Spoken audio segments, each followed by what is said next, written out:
Her Purple Past, Part 4. The passion was a madness with her head in disarray, and the candid nights in blackness seemed so brighter than the day. The grey walls then were flowered, though the blanket made her blind, as together she empowered, sif a sprite had flit her mind. She felt as one accepted, with a sapphic femme fatale, who'd excitedly injected a height to her morale.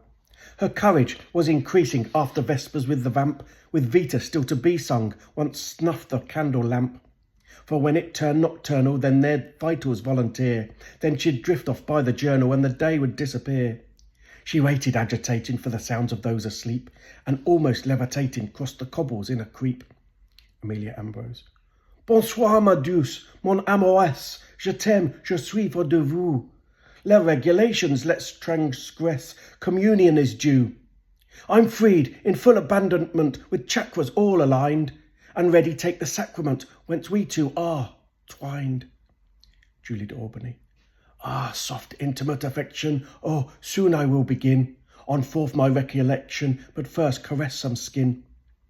The city had charisma, Marseille was my soul mate, a vibrant vile enigma that Henry grew to hate. Knife fights staged in daylight, with night times twice as worse, despite a nest of parasites, 'twas dynamic and diverse.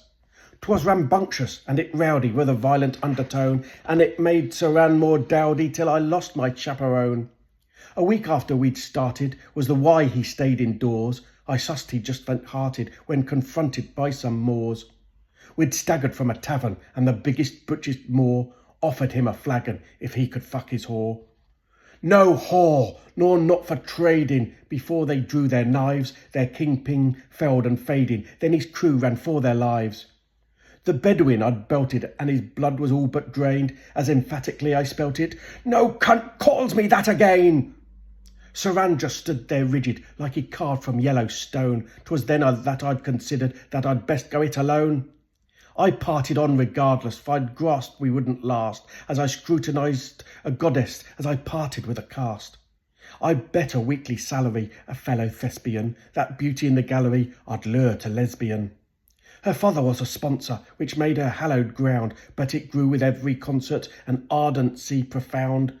Recognised the lust requited at performances I gave. I noticed she excited as she'd wink at me and wave.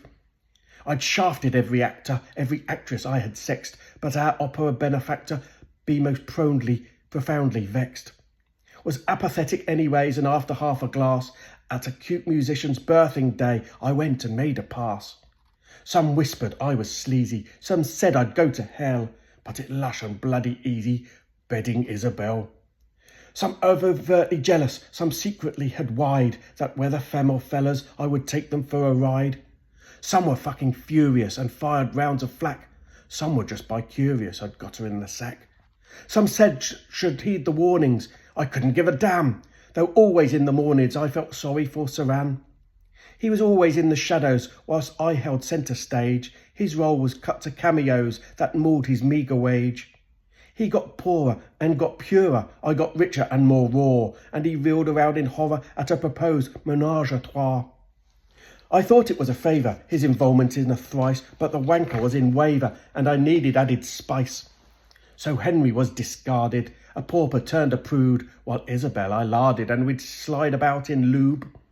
The things we did with butter, or on courgettes, or smeared a leek, would make a vicar stutter, and any pontiff weak. Gautier got nervous with our perfect paradise, and he thought he'd do a service, for he hissed some shite advice. Your liaison's too egregious, he'd snarl as if a threat. It'll abrogate the aegis, and my dreams will drown in debt. During her production, I spied the empty box, then learned of her abduction, twisting Pierre's poultry cock. I bolted out the ballet, did a double marathon, rode raging to the Abbey, all night to Avignon.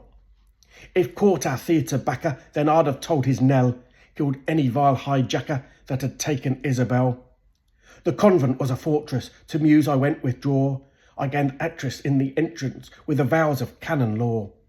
I had to keep it buttoned as I pledged to the holy vow, but I shook a bit and shuddered at that canonass, the cow. That shrew I had to address, knelt in that barren cell, acting passive to the abbess if to find dear Isabel.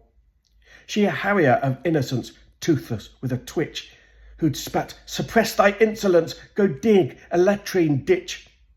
I went forth with sharpened shovel, for my love I dug a pit. I strengthened every muscle as I furrowed sister shit. I searched the abbey's insides, find she so fine and fey, and I vowed the Visitandes I'd make that mother pay. Whence finally I saw her, my spirit skipped a bit, but I couldn't even maul her as my hands were full of shit. I smothered her in kisses, then prepared for our escape. As for that ancient missus, I vowed squash that sour grape. So outwardly we prayful, as pretended that we pray, but I very fucking careful as I planned our getaway. I played it like a pantomime to swerve us getting caught. We towed the line to buy us time, the friary was a fort. I couldn't under-tunnel, and Izzy couldn't scale. As for attacking frontal, it categorically would fail. Our need was flee the bully, and to cover up our trail, I regarded the rope pulley whence I heaved the water pail. Time it was a-ticking, then after singing psalms, karma came in kicking, as fate seen right the wrongs. It paid, a fate-prayed miracle, that night we had a touch, and it was almost lyrical, the bitch with busted crutch. We'd hoped all through the winter, God answered the divine, and caused its cane to splinter, shattering its spine. Not in 100,000 years imagined he would save, after alligator fallen tears was tasked to dig its grave. I'd spaded topsoil shallow, and updug it day the 5th. In life its skin was sallow, and it's similar as a stiff. I dragged it through the cloister, clutched at its withered claw, though it just a bag of moisture, it lay on a bed of straw. I did not feel remorseful, with it stiff in Izzy's bed. We'd packed as were resourceful, then candle flames I fed.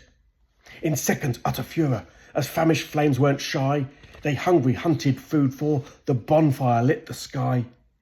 Nuns clucked about like chickens, the sisters in distress, splashing water from the kitchens whilst we sought an egress.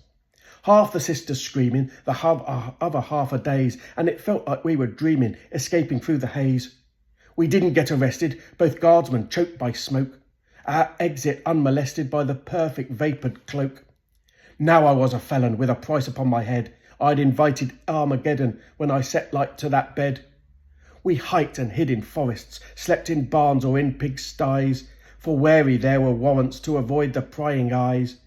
The farms that we'd invaded turned out carrot connoisseurs. We'd traded some we raided, vegetable entrepreneurs.